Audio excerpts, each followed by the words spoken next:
யோவான் 2ஆம் அதிகாரம். 3ஆம் நாளிலே கலிலேயாவில் உள்ள கானா ஊரிலே ஒரு கல்யாணம் நடந்தது. இயேசுவின் தாயும் அங்கே இருந்தாள். இயேசுவும் அவருடைய சீஷரும் அந்த கல்யாணத்துக்கு அழைக்கப்பட்டிருந்தார்கள். திராட்சரசம் குறைவுபட்டபோது இயேசுவின் தாய் அவரை நோக்கி, அவர்களுக்கு திராட்சரசம் இல்லை என்றாள். அதற்கு இயேசு, ஸ்திரீயே, எனக்கும் உனக்கும் என்ன? என் வேளை இன்னும் வரவில்லை என்றார். அவருடைய தாய் வேலைக்காரரை நோக்கி, அவர் உங்களுக்கு என்ன சொல்லுகிறாரோ அதன்படி செய்யுங்கள் என்றாள். யூதர்கள் தங்களை சுத்திகரிக்கும் முறைமையின்படியே ஒவ்வொன்று 2-3 குடம் தண்ணீர் கொள்ளத்தக்க 6 கற்சாடிகள் அங்கே வைத்திருந்தது.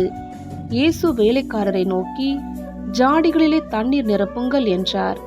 அவர்கள் அவைகளை நிறைய நிரப்பினார்கள். அவர் அவர்களை நோக்கி, நீங்கள் இப்பொழுது மொண்டு பந்தி விசாரிப்புக்காரனிடத்தில் கொண்டு போங்கள் என்றார். அவர்கள் கொண்டு போனார்கள். அந்த திராட்சரசம் எங்கே இருந்து வந்ததென்று தண்ணீரை மொண்ட வேலைக்காரருக்கு தெரிந்ததே அன்றி பந்தி விசாரிப்புக்காரனுக்கு தெரியாததினால் அவன் திராட்சரசமாய் மாறின தண்ணீரை ருசி பார்த்தபோது மணவாளனை அழைத்து, எந்த மனுஷனும் முன்பு நல்ல திராட்சரசத்தை கொடுத்து ஜனங்கள் திருப்தி அடைந்த பின்பு ருசி குறைந்ததை கொடுப்பான்.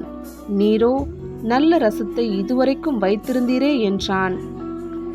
இவ்விதமாக இயேசு இந்த முதலாம் அற்புதத்தை கலிலேயாவில் உள்ள கானா ஊரிலே செய்து தம்முடைய மகிமையை வெளிப்படுத்தினார். அவருடைய சீஷர்கள் அவரிடத்தில் விசுவாசம் வைத்தார்கள்.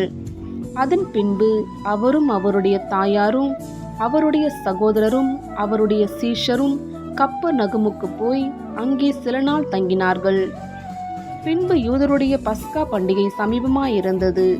அப்பொழுது இயேசு எருசலேமுக்கு போய் தேவாலயத்திலே ஆடுகள் மாடுகள் புறாக்கள் ஆக்கிய இவைகளை விற்கிறவர்களையும் காசுக்காரர் உட்கார்ந்திருக்கிறதையும் கண்டு கயிற்றினால் ஒரு சவுக்கை உண்டு பண்ணி அவர்கள் யாவரையும் ஆடு மாடுகளையும் தேவாலயத்துக்கு புறம்பே துரத்திவிட்டு காசுக்காரருடைய காசுகளை கொட்டி பலகைகளை கவிழ்த்து போட்டு புறா விற்கிறவர்களை நோக்கி, இவைகளை இவ்விடத்திலிருந்து எடுத்து கொண்டு போங்கள், என் பிதாவின் வீட்டை வியாபார வீடாக்காதீர்கள் என்றார்.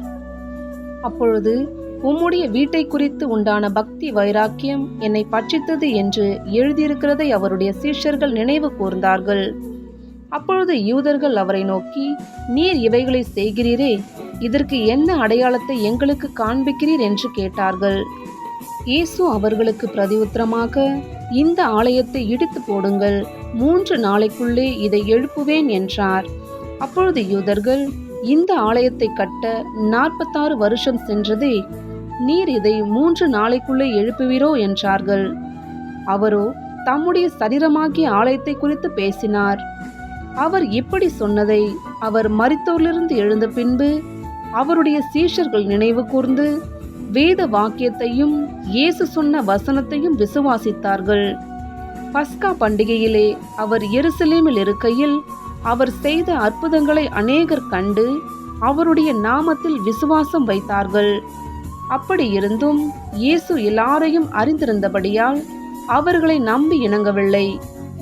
மனுஷர் உள்ளத்தில் இருப்பதை அவர் அறிந்திருந்தபடியால் மனுஷரை குறித்து ஒருவரும் அவருக்கு சாட்சி கொடுக்க வேண்டியதாயிருக்கவில்லை.